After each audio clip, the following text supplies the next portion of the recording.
I was contracted to help conceal a UFO crash. I think they're hiding something much worse. Part 1. This is the easiest money you're ever going to make. In your line of work, that's a godsend. I stared at the generic, nameless suit standing in front of me. He claimed that he worked for the CIA, even flashed his badge and all. It didn't matter to me whether or not I believed him. The only thing that mattered was the fact that he paid half up front, promising the other half after the job was done. I'm a part of a freelance mercenary group, modern-day soldiers of fortune.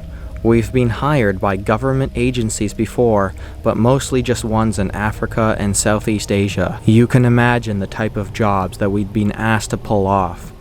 Safe to say, ethics aren't our primary concern. Now, I'm not blatantly immoral. If someone offered us an exorbitant amount of money to oversee security for a human trafficking ring, I'd shoot them on the spot.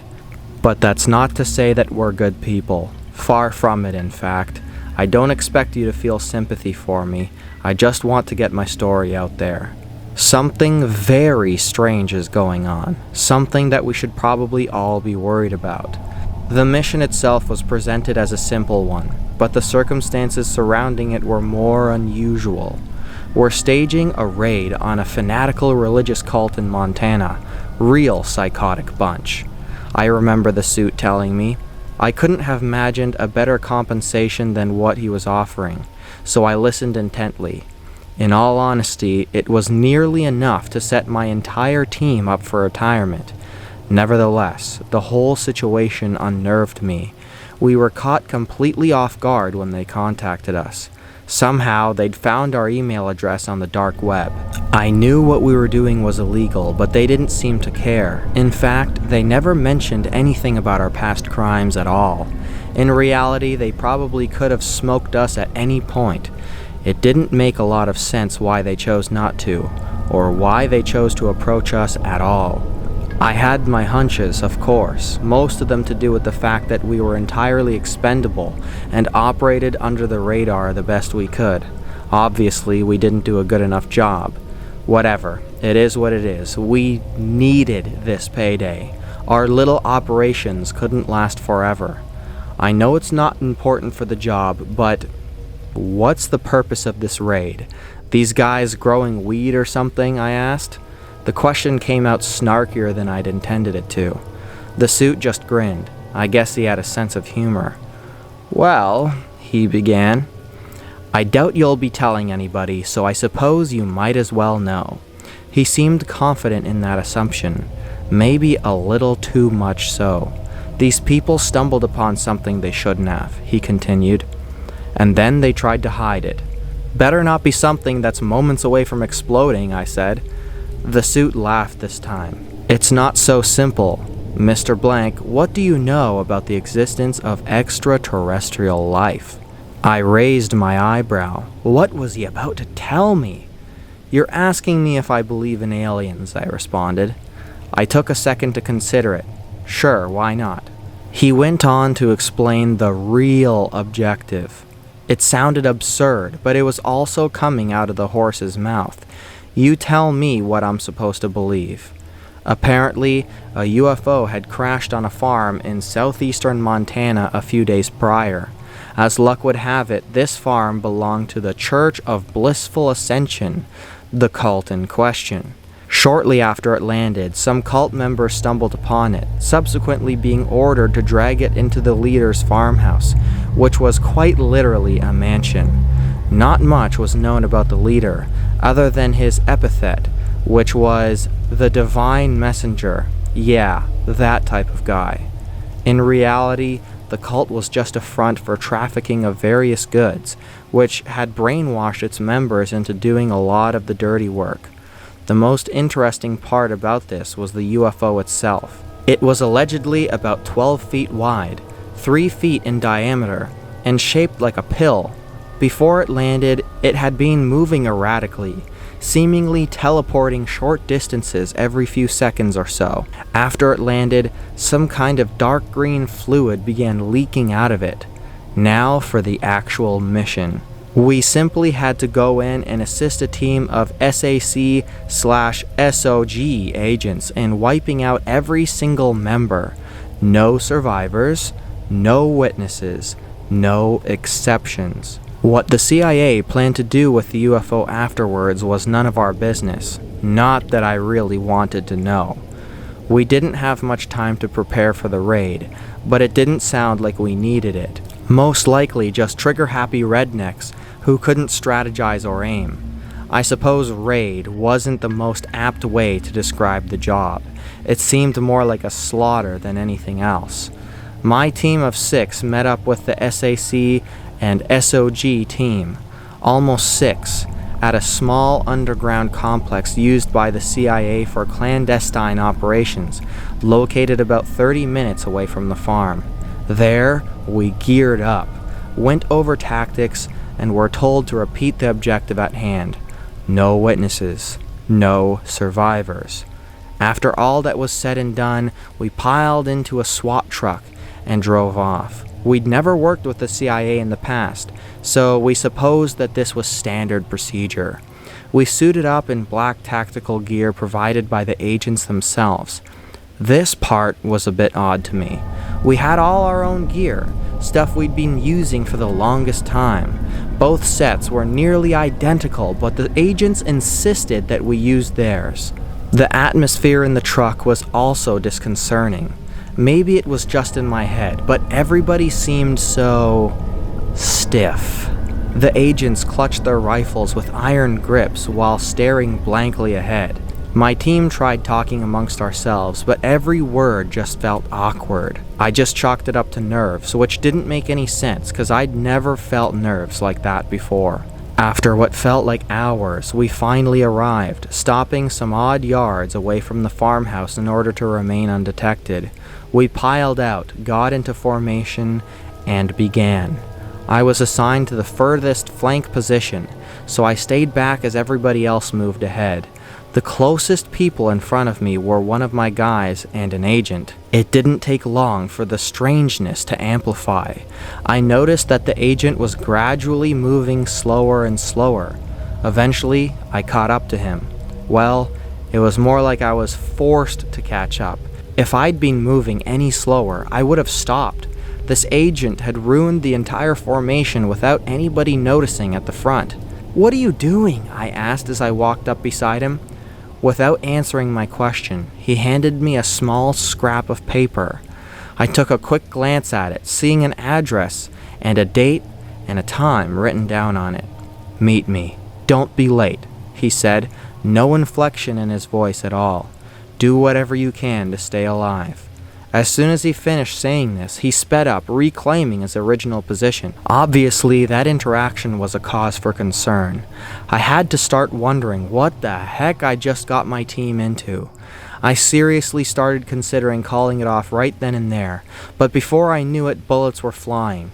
The agents at the front had taken out the 2 guards standing at the front entrance. Soon after, we blew the door down and stormed inside. The agents shot down a few more guards standing at the main door before we started heading down towards the basement.